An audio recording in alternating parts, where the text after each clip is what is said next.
வணக்கம் மக்களே. பெண் பிள்ளைகளை பெற்ற எல்லா தாய்மார்களுக்கும் நான் இப்போ ஒன்று சொல்கிறேன். இந்த ரிதன்யான்ற பிள்ளையை பார்த்தீங்கல்ல, அந்த பிள்ளையை வந்து நம்மளுக்கு பிறந்த பிள்ளையா நினச்சி பேசுங்க எல்லா பேரும்.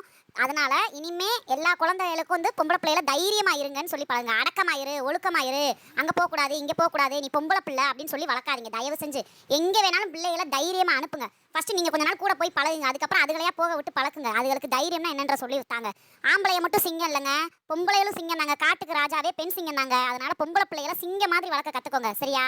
இன்னொன்று என்னண்டா, இந்த வரதட்சணை தாங்க, உங்கள் பிள்ளைக்கு எத்தனை பவுன் நகை போடுவீங்கன்னு கேட்டாலே அந்த இடத்துல தயவு செஞ்சு பொண்ணை கட்டி கொடுக்காதீங்க.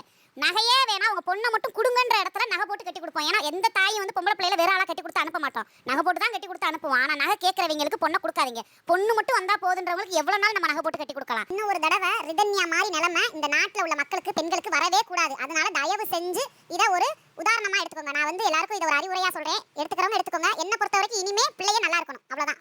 ரிதன்யா மட்டும் நீங்க பெக்கலங்கம்மா, அவங்க அம்மா அப்பாக்கு நான் சொல்றேன். இங்க உங்களுக்கு சப்போர்ட் பண்ற ஒவ்வொரு பெண்களுமே உங்களுக்கு பிறந்த பிள்ளை மாதிரி நினைச்சுக்கோங்க. நாங்க இருக்கோம் உங்க பிள்ளைகளுக்கு, உங்க மகளுக்கு பதிலா. உங்களுக்கு கண்டிப்பா ஒரு இது வரும். உங்களை நாங்க இதா விட மாட்டோம்.